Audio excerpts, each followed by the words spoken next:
Adenium plant को report करने का। और बड़े सावधानी के साथ दोस्तों पॉट से मैंने निकाला है। ये देखिए, तो आधे घंटे के लिए इसी में छोड़ तक मैंने इसको ऐसे ही सूखने के लिए रख दिया था। ये पोटाश मार्केट में मिलता है। ये एडेनियम के कोडेक्स के लिए फास्फोरस बहुत ज़रूरी है। फास्फोरस के लिए दोस्तों एडेनियम प्लांट्स को ऐसे रिपोर्ट कर लिया है। तो मैं चैनल स्वागत करती हूँ आप सभी का इस खूबसूरत एडेनियम फ्लावर के साथ। दोस्तों फरवरी का महीना अब ख़त्म आ गया है, मार्च का महीना स्टार्ट हो गया है। दोस्तों ये बेस्ट टाइम है अपने एडेनियम प्लांट को रिपोर्ट करने का और उसकी केयर करने का, क्योंकि इस समय जो हम इसकी केयर करेंगे, इसमें खाद देंगे, तो हमारा एडेनियम प्लांट हमें साल भर ऐसे भर भर के फ्लावरिंग देगा। दोस्तों आप लोगों ने भी अपने एडेनियम प्लांट पे छोटी छोटी ये जो ग्रोथ दिख रही है नोटिस किया होगा। किसी किसी एडेनियम प्लांट में तो फ्लावरिंग भी आने लगी है। देखिए जैसे मेरे इस छोटे से एडेनियम में फ्लावरिंग भी आने लगी है। तो दोस्तों आज के वीडियो में हम लोग देखेंगे कि मैं अपने एडेनियम प्लांट की रिपोर्टिंग कैसे करती हूँ और इसमें क्या क्या चीज़ डालती हूँ। दोस्तों ये मेरा एडेनियम प्लांट जो है वो 5 साल पुराना है और दोस्तों मैं इसकी हर साल इसी तरह से केयर करती हूँ। मैं इसकी एक पिक्चर लगा दूंगी कि इसने मुझे पिछले साल किस तरह से फ्लावरिंग करके दी है। और मैंने इसकी प्रूनिंग दोस्तों अक्टूबर के महीने में कर दी थी। मैं हर साल अक्टूबर के महीने में अपने बड़े एडेनियम प्लांट की प्रूनिंग कर देती हूँ और फिर उसको मार्च के महीने में मैं किस तरह से रिपोर्टिंग करती हूँ चलिए देखते हैं, ताकि हम लोग चेक करेंगे कि अपने इस एडेनियम प्लांट की रूट सही है कि नहीं है। तो दोस्तों सबसे पहले हम इसको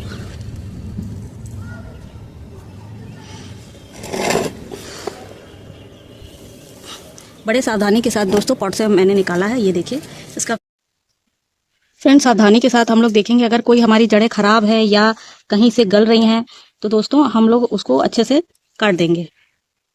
दोस्तों आप भी अगर अपने प्लांट की रिपोर्टिंग करने जा रहे हैं तो एक बार ज़रूर अच्छे से अपने प्लांट को देख लें और चेक कर लें कि कहीं उसकी जड़ें खराब तो नहीं है।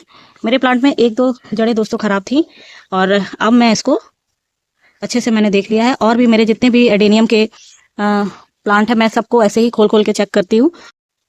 फ्रेंड्स देखिए, मैंने अपने कुछ एडेनियम जो जिन्हें मुझे रिपोर्ट करना है उनको मैंने सभी को अच्छे से मैंने चेक कर लिया है, कहीं उनकी रूट्स खराब तो नहीं है। मेरे ये जो छोटे एडेनियम्स के हैं इनमें कोई रूट नहीं खराब है दोस्तों।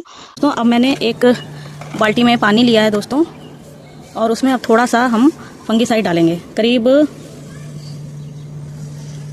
1 चम्मच फंगीसाइड हम इसमें डालेंगे दोस्तों, क्योंकि अगर इसमें किसी तरह का इन्फेक्शन हो या कुछ हो तो, और ये जो अपना एडेनियम है इसको आधे घंटे के लिए इसी में छोड़ देंगे कि अगर किसी तरह का कोई इन्फेक्शन हो या कुछ भी हो तो ये हमारा प्लांट उसमें ख़राब ना हो। दोस्तों देखिए, ये मैंने अपने बड़े एडेनियम को एक बड़े बकेट में मतलब वही फंगीसाइड का पानी मिला के इसको करीब आधे घंटे के लिए इसी में छोड़ दिया है।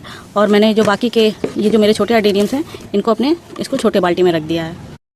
दोस्तों करीब आधे घंटे भीगे रहने के बाद मैं अपने सभी एडेनियम्स को बड़े सावधानी के साथ ऐसे निकाल के पानी जब तक अच्छे से निथर ना जाए तब तक ऐसे रखूँगी और इसको एक सूखी जगह कम से कम 1-2 दिन अच्छे से धूप में रखने के लिए छोड़ दूँगी, ताकि हमारा प्लांट पूरी तरह से स्टेलाइज हो जाए। दोस्तों फंगीसाइड में भिगा के इसको देखिए हम लोगों ने 2 दिन तक मैंने इसको ऐसे ही सूखने के लिए रख दिया था। ये बहुत ही अच्छे से सूख गए हैं दोस्तों। एडेनियम पॉट को जब हम लोगों ने खाली किया था, जो उसकी मिट्टी थी उसको देखिए मैंने ऐसे ही फैला के 2 दिन तक अच्छे से धूप लगा लिया है। ये पूरी तरीके से अब सोलराइज हो चुकी है। इसमें किसी तरह का कोई फंगस, कोई बैक्टीरिया नहीं है दोस्तों।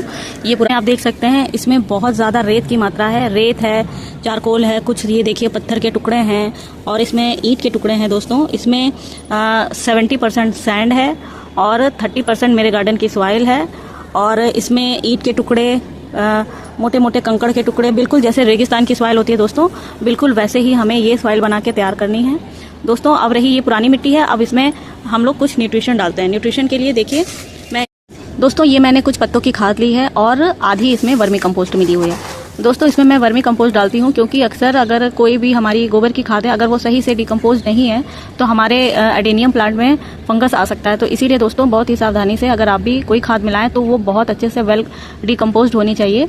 तो दोस्तों मेरे पास ये वर्मी कंपोस्ट और पत्तों की खाद जो वेल डिकम्पोज है, मैं अपने रिपोर्टिंग के लिए यही डालूंगी। तो दोस्तों मैंने इसमें करीब 1/4 हिस्सा अपने इसमें फ्रेंड्स ये देखिए, ये कम 2 से 3 मुट्ठी मैंने नीम की खली ली है। नीम खली हमारे एडेनियम प्लांट में फंगस लगने से बचेगी, तो इसलिए मैंने अपने स्पॉटिंग सॉइल के अनुसार इसमें 2 से 3 मुट्ठी नीम खली डाल दी है। में अगर अच्छी फ्लावरिंग चाहिए तो हमें पोटेशियम के लिए पोटाश डालना होगा। अगर दोस्तों ये पोटाश मार्केट में मिलता है, ये हम इसमें अंदाजे से 2 चम्मच पोटाश डाल देंगे, क्योंकि दोस्तों ये केमिकल है तो इसकी ज़्यादा मात्रा नहीं डालनी है। इसे 2 से 3 चम्मच हम लोग पोटाश की मिला देंगे। दोस्तों हमारे एडेनियम के कोडेक्स के लिए फास्फोरस बहुत ज़रूरी है। फास्फोरस के लिए दोस्तों हमें अपने एडेनियम की जो सॉइल है उसके अंदर ये देखिए बोन मील डालना बहुत ज़रूरी है, क्योंकि किसी भी तरह के बल्बस प्लांट के लिए या कोडेक्स वाले प्लांट के लिए जिसको फास्फोरस बहुत अच्छी मात्रा में चाहिए, उसके लिए हमें बोन मील का इस्तेमाल ज़रूर करना चाहिए। दोस्तों ये मैंने करीब 3 से 4 मुट्ठी बोन मील ले लिया है, और थोड़ी सी फंगीसाइड है। फंगीसाइड मैंने और अभी और डालूंगी दोस्तों, इसमें अच्छे से बोन मील मिला देंगे कि ये फंगीसाइड है, और मैं इसमें थोड़ा सा फंगीसाइड भी डाल दूंगी। सबसे पहले दोस्तों इसका जो छेद है इसको अच्छे से कवर करके हम अपने इस पॉट को अच्छे से भरेंगे।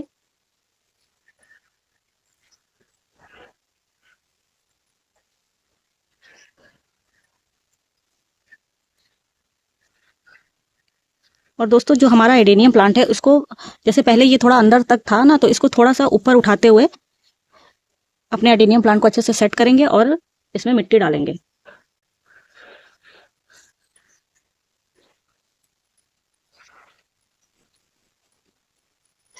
देखिए दोस्तों हमारा जो एक बड़ा वाला एडेनियम है ये अच्छे से लग के तैयार है।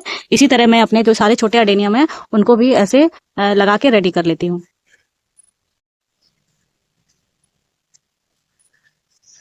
दोस्तों ये देखिए, मैंने अपने सभी एडेनियम प्लांट्स को ऐसे रिपोर्ट कर लिया है, और ये मेरे सभी प्लांट्स लग गए हैं। दोस्तों 1 लीटर पानी में मैंने 2 चम्मच फंगीसाइड घोल लिया है अच्छे से, और अब यही पानी मैं अपने सभी एडेनियम प्लांट्स में थोड़ा थोड़ा दूंगी।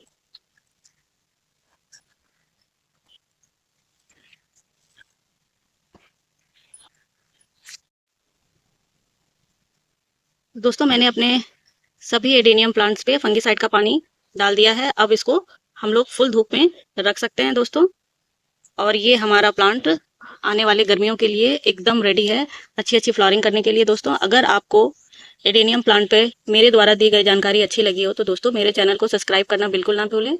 मिलती हूँ ऐसी ही इन्फॉर्मेटिव वीडियो के साथ, तब तक के लिए हैप्पी गार्डनिंग।